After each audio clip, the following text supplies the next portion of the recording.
दौंड तालुक्यातील यवत गावामध्ये काल दोन समाजांमध्ये तेढ निर्माण झाला होता। खऱ्या अर्थाने कालची जी परिस्थिती होती ती आता पूर्वपदावरती आलेली आहे। आपण आहोत दौंड गावातील जे यवत पोलीस स्टेशन आहे ते आपण पाहू शकता की आज सकाळपासूनच जी पोलिसांची परेड घेण्यात येत आहे। एकंदरीतच काल 144 कलम लागू करण्यात आलेला आहे, जमावबंदी करण्यात आलेली आहे, 5 पेक्षा नागरिकांना एकत्र येण्यास मज्जाव करण्यात आलेले आहे। तसेच धार्मिक कार्यक्रम असतील किंवा राजकीय कार्यक्रम असतील हे कार्यक्रमावरती बंदी घालण्यात आलेली आहे।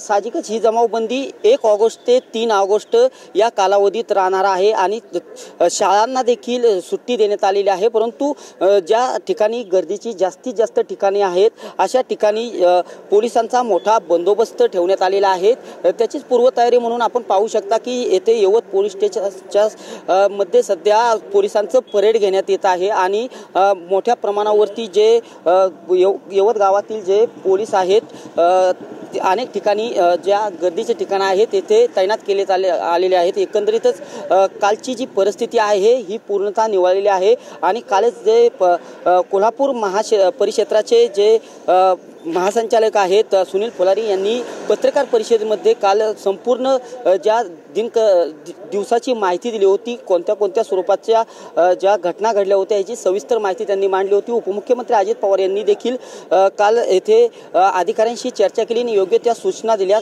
जेणेकरून परिस्थिती ही आटोक्यात येण्याचा सर्वांचा प्रयत्न असताना ही परिस्थिती पूर्वपदावरती आलेली पाहावयास मिळत आहे। परंतु सद्यस्थितीत 144 कलम लागू असल्याने जमावबंदी आहे आणि ही जमावबंदी 48 तास राहणार आहे। एकंदरीतच आज सकाळपासूनच जी पोलिसांचा विविध ठिकाणी यवत गावामध्ये बंदोबस्त तैनात करण्यात आलेला आहे आणि सद्यस्थितीत जास्तीत जास्त पोलिसांची कुमक कशी पुरवता येईल यासाठी पोलिसांकडून प्रयत्न केले जात आहेत आणि एकंदरीतच यासाठीच आज सकाळपासून जे यवत पोलीस स्टेशन आहे येथे पोलिसांची परेड घेण्यात येत आहे आणि यानंतर खऱ्या अर्थाने हे जास्तीचे पोलीस जी कुमक आहे ती योग्य ठिकाणी योग्य जागेवरती जिथे गर्दीचं ठिकाण आहे या ठिकाणावरती पाठवण्यात येणार असं समजते। सद्यस्थितीत तरी पोलिसांची परेड चालू आहे हे आपण पाहतोय। कॅमेरा पर्सन विशाल राजापूरसह मी दीपक कापरे, TV9 मराठी, यवत।